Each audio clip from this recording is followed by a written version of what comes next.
দেখছেন তো বন্ধুরা, সবাই কাজে ব্যস্ত, শুধু আমি একাই কোনো কাজের নেই। তোরা ছাড়লো মাসি? এখানে আমি শুধু আপনাদেরকে ভিডিও করি আর শেয়ার করি, ভিডিও করি আর শেয়ার করি। এরা দুই বউ দেখুন ছুটোছুটি করে সব কাজ করে বেড়াচ্ছে। এরা দুই বউ খুব কাজের।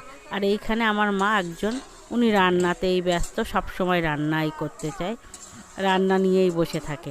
কাকিমা ভাই বউটাও মাকে দেখিয়ে দিচ্ছে কি কি আর কাটতে হবে, কি কি করতে হবে। তো মা এখানে রান্না করার জন্যই ব্যস্ত, উনি রান্না করতে বসে গিয়েছে। আজকে অনেক কিছুই রান্না হবে, বাড়িতে লোকজন আছে সবাই, সরস্বতী পুজো হচ্ছে, চারিদিকে মাইক বাজছে, আওয়াজও আপনারা পাচ্ছেন। তো আজকে আমার মা রান্না করবে একটা খুব ভালো রান্না, যেটা আমরা খুব ভালোবাসি। তো এটা সচরাচর খাওয়া হয়ে ওঠে না। তো আজকে ছোট কাকা এসছে, ছোট কাকাও এটা খুব খেতে ভালোবাসে। তো কাকা এটা গুছিয়ে এনে দিয়েছে মাকে রান্না করার জন্য। আর এই রান্নাটা আমার মাই বেশি ভালো পারে। মা সব রান্নাই ভালো পারে, তবে এটা বেশি ভালো পারে। পুঁটি মাছ আর মৌরলা মাছ, এটাকে কেটে না ভালো করে নুন হলুদ মাখিয়ে নিচ্ছে। তো পুঁটি মাছ আর মৌরলা মাছের ঝাল।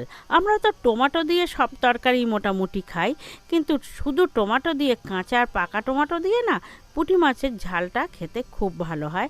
তো এখানে মা না মাছগুলোকে প্রথমে সব ভেজে নিচ্ছে। মাছগুলো তো এখানে কাঠের উনুনে রান্না হচ্ছে, দেখতে পাচ্ছেন কাঠের উনুনে না রান্না খুব ভালো হয়। তো আপনারা হয়তো ভাবছেন একসঙ্গে অত মাছ দিয়েছে ভেঙে চুরে যাবে, কিন্তু না, কাঠের উনুনে না রান্না ভালো হয় এই কারণে, কাঠের উনুনের অনেকটা জায়গা নিয়ে আগুন বেরোয়, আর কড়ার পুরো অংশ কড়াইগুলো গরম হয়ে যায়। ওই জন্য মাছগুলো একসঙ্গে দিলে না গায়ে আটকে যায় না। আর গ্যাসের উনুনে রান্না করলে আমাদের কি হয়, আগুনটা পুরো এক জায়গায় পড়ে, আর বাকি কড়াইয়ের গাগুলো না সেইভাবে গরম হয় না। ওই জন্য বেশি মাছ ফাছ দিলে না একটু আটকিয়ে যায়। তো এখানে আমার মা দেখছেন তো অতগুলো মাছ দুবারেই ভেজে নিল।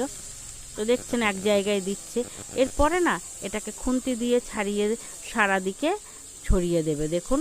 আর আগুনটাও বেশ জোরে জ্বলে, চারিদিক গরম হয়, যার জন্য না কড়াইয়ের গায়ে আটকায় না। তো মাছগুলো ভেজে নিচ্ছে। আজকে টমেটো দিয়ে ওই মাছটা হবে।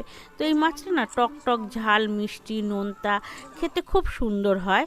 তো আজকে সেই জন্য আমরা ছোটোবেলায় এটাকে খুবই ভালোবাসতাম। তো আজকে মাটাই রান্না করছে, 5 ফোড়ন আর কাঁচা লঙ্কা ফোড়ন দিয়ে দিল, দিয়ে এর মধ্যে দিয়ে দিচ্ছে বেশ কিছুটা না কোচানো পেঁয়াজ আর টমেটো, পাকা টমেটো দিয়ে প্রথমে নাড়িয়ে ভেজে নিচ্ছে। আর এটা মানে আমরা ছোটোবেলায় খুবই ভালোবাসতাম, বড় হয়ে এটা সেই মানে বড় হয়ে বলতে কে বিয়ের পরে সেইভাবে আর এগুলোকে করে খাওয়া হয়ে ওঠে না। কাঁচা টমেটো ওর মধ্যে দিয়ে দিয়েছে, যেহেতু মাছগুলো কাটতে হয়, ছোটো মাছ অনেকটা সময় লেগে যায়, সেই সময়টা এখন আর নেই। মধ্যে নুন হলুদ আর লঙ্কার গুঁড়োও দিয়ে দিচ্ছে। তো সেই জন্য মাকে সবাই মিলে তো হেল্প করে দেয়, আমার ভাই বউরা কাকিমারা। তো মা ওই জন্য রান্না করতে পারে। তো সব কিছু দিয়ে না বেশ কাঠের উনুনের জালটা কমিয়ে না ওটাকে কষিয়ে নিচ্ছে। দিয়ে দিল চিনি, একটু মিষ্টি মিষ্টিও দরকার, যেহেতু টমেটোগুলো তো টক হয়, ওই জন্য একটু মিষ্টিও দিয়ে দিয়েছে। আর এরকম জাল কমিয়ে না টমেটোটা অনেকক্ষণ ধরে কষিয়ে নিলে না গলে যায়, ওই জন্য অনেকক্ষণ ধরে কষিয়ে নিয়ে ওর মধ্যে দিয়ে দিল ধনে পাতা, দিয়ে ভেজে রেখে দেওয়া মাছগুলোও না দিয়ে দিয়েছে। মশলা কষানো হয়ে গেছে, দিয়ে ওর মধ্যে দিয়ে দিয়েছে, দিয়ে ভালো করে নাড়িয়ে নিচ্ছে। এই মাছে না একটু অল্প জল দিতে হবে, যেহেতু পুঁটি মাছ ছোট মাছ, বেশি জল দিয়ে ফোটালে মাছ নরম হয়ে ভেঙে যাবে।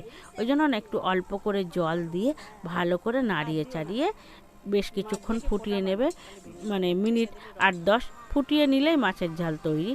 তো এর মধ্যে দিয়ে দিয়েছে দেখুন, দিয়ে ফুটিয়ে নিয়েছে, মোটামুটি এটা হয়ে এসছে, আর একটু ফুটিয়ে নিয়েই নামিয়ে নেবে। তো বন্ধুরা, টমেটো তো আমরা সব তরকারিতেই খাই, কিন্তু এইভাবে শুধু টমেটো দিয়ে যদি মাছের ঝাল করা যায় না, বিশেষ করে পুঁটি মাছ, খেতে খুবই সুন্দর হয়। তো রান্নাটা পুরোপুরি হয়ে এসছে।